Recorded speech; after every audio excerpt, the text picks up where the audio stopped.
Okay, folks, I'm here to talk about the solo Beatles albums, and in particular, how they kind of stack up in a way to the Beatles albums, and do we even have to discuss such a thing? Well, this is a reaction that I'm doing here because I've seen videos by other people, and I've also read a lot of comments by other people that kind of bounced off a show that I do with my cohorts called Talk More Talk. You can check it out here, a little plug. Talk More Talk is a solo Beatles video cast that we do. It's on YouTube. You can subscribe and check it out. We did a apparently controversial video called Is the Sum Always Greater Than the Parts? Referring to the Beatles as a group and the solo Beatles output by all four of them. Now, I'm of the general conclusion, just to let you know from the beginning, that I definitely think the Beatles as a unit, all four, are generally speaking, of course, better than the solo Beatles. When you have four powerhouses together, and in particular, John Lennon, Paul McCartney, and George Harrison, three exceptional songwriters together in one group, you're going to get a lot better product overall. So I'm not trying to claim that the solo Beatles are better or, than the Beatles as a unit. But I'll be doing solo Beatle album reviews again. I used to do individual solo reviews of the albums, and I'm going to be getting back to that. I've been waiting a while. I'm going to revamp it, do it a little differently than I've been doing it in the past. But I pride myself very much, anybody who watches the channel knows, pride myself on being very critical and objective about the Beatles and solo Beatles when need be. Yes, I'm a big fan, but I am definitely not a sycophant. There's a difference between a fan and a sycophant, and I will never be a sycophant. That's just the way it is, and I get a lot of grief from people. I get people that tell me all the time, what kind of Beatles fan are you that you're criticizing Paul McCartney? What kind of Beatles fan are you that you don't like John Lennon's experimental avant-garde albums or whatever it may be? I mean, I get it all the time. So I'm not in that category. But what I'm talking about here is just being kind of open-minded and objective when it comes to the solo Beatles music. Now, I have no problem discussing John's embarrassing indulgences that he did before he made his proper albums, and a lot of times John Lennon could really go over the top and not really realize what the hell he was doing. And his rock and roll album, I don't particularly think is as good as Paul's Run Devil Run, for example. I don't think John was operating on all rock and roll cylinders on that album. I just did a Talk More Talk show where we revisited Red Rose Speedway by Paul, and I skewered it. And of course, those of you who watch my channel for a long time will know I did a controversial video where I talked about Press to Play, and I tore up a copy of the album for effect, because of how I felt about it. And George's Extra Texture album is abysmal, and I can't stand Ringo's Old Wave album. So there you go. There's just some off the top of my head criticisms. But to suggest that there's never any solo quality that's on par with the Beatles, at least, is often the result, I believe fully, of brainwashing, hearsay, just plain ignorance and stupidity. Because there's solo material that's on par with the Beatles. Now, I'm not going to say all the albums are. I think when you look at the solo albums, maybe All Things Must Pass by George, maybe Ram by Paul, possibly Imagine by John, maybe, the Ringo album, maybe arguably, those come closest to being as good as the Beatles. But as I say, we're talking about four men versus individuals, so it's hard to think you're going to get the same thing out of that. But there are people out there who think that even the best, say, Paul McCartney solo songs, even the best of them, cannot rival his work with the Beatles. They're stuck on that mode, and they're never going to get out of it, And I say that we'll take Paul McCartney because he's got the most material, right? I say not only is there some Paul McCartney material that's on par with the Beatles stuff, I think there are some individual cases where some Paul solo songs are better than individual Beatles songs. Now, that's completely subjective, but there's a great song, a classic on his Flaming Pie album called Some Days, which is as good as anything that he put on the Revolver album. It's right up there with For No One. It's right up there with Here, There, and Everywhere. Calico Skies is another one. I think Calico Skies is better than, say, What You're Doing. You know, not to say I don't enjoy What You're Doing, because I do. But Paul did a wonderful song on the album called New, called Early Days, which recounts his young years, and the fact that he sings that with his old man voice, where he's now not a kid anymore, and he's got that raspy voice, fits the song Early Days. And Early Days, I'd rather hear that than, say, Rocky Raccoon. As much fun as Rocky Raccoon is it better than Early Days? I don't know about that, you know. And there's all kinds of examples. You can take these all kinds of ways with this. You know, as much as I defend George Harrison's You Like Me Too Much, which a lot of people, even Beatles fans, don't care for from the Help album, I definitely got to think something like Any Road from Brainwashed is more enjoyable than that. But, okay, I'll digress for now on that. Some people give the early 1970s solo work some respect. And they do that, I think, because it's close to the Beatles' breakup. You know, you figure, well, the Beatles were good as solo artists up to like 74, you know. Then after that, it went downhill. You know, I say there's some real gems in all of the Beatles' solo work. There's a lot of stinkers, too, okay? I'm not one of these people who thinks that everything they did as solo artists is beyond reproach either. I don't think that at all. There's definitely some garbage in there. But there's a lot of good stuff you're missing.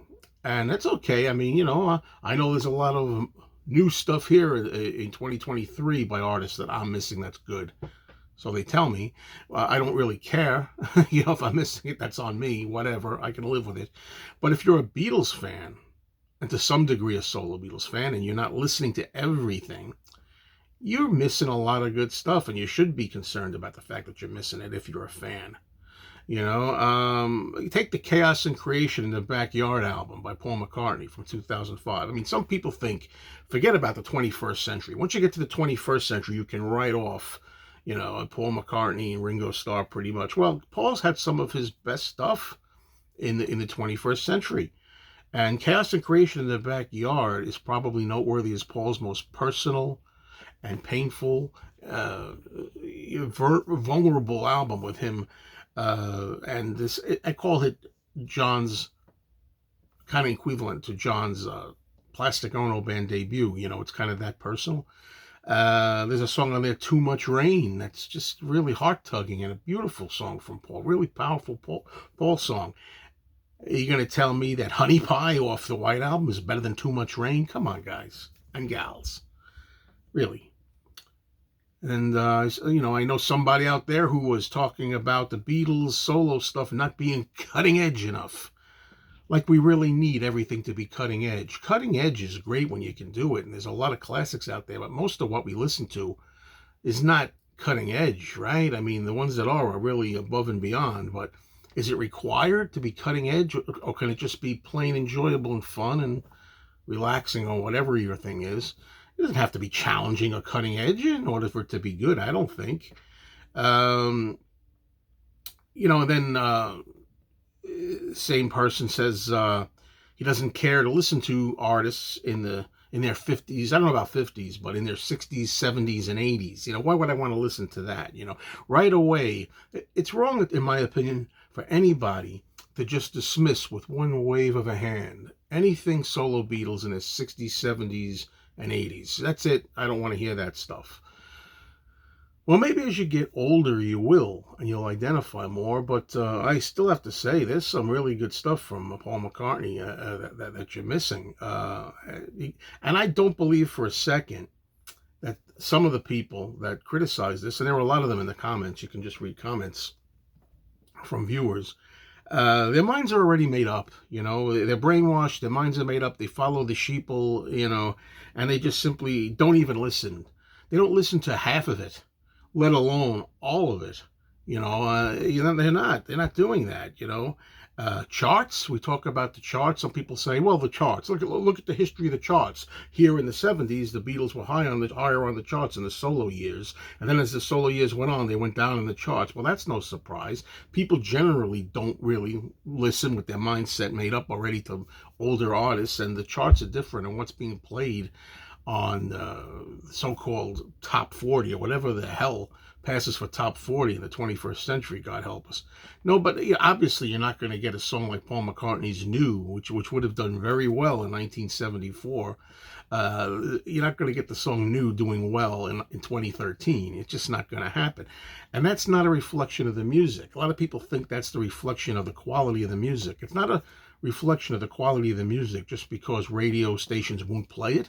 It's not a reflection of the quality of the music just because people think, I don't care, I don't want to know, it can't be any good. I heard it, it's no good.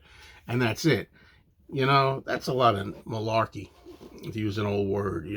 It's not the musician's fault or the song's fault that people are too ignorant and the charts are too prejudiced against them, not to really give them their due. And same with the radio stations. I just want to talk about Ringo Starr lastly. Ringo Starr. Ringo has done some amazing work in the 21st century. I mean, he's had a lot of records out. 20-something albums. I don't know how many now. I haven't counted them, but there were over 20, I'm sure. And I would say that he's had some of his best stuff. His songwriting has improved. Ringo has never been the greatest songwriter of the four. We know that. But he's really done good in the songwriting department and stepped up his game in recent times, and the only thing he can really be called guilty of, as far as I'm concerned, is that some of his albums in the 21st century, after a while, tend to sound kind of samey, very much alike. They have the same feel, a lot of them. But I know, I have no doubt in my mind that 90% of the people that are criticizing Ringo's stuff of say the last 20 years or so, if not more, haven't even listened. And if they've listened, they haven't listened objectively, because if you do, you're going to find out that some of the stuff he's done, not all of it, oh no, not all of it, is among his best. He did a version on the album of the song Wings. It was a kind of a cover of his own song that had been first recorded off of the Ringo the Fourth album in '77.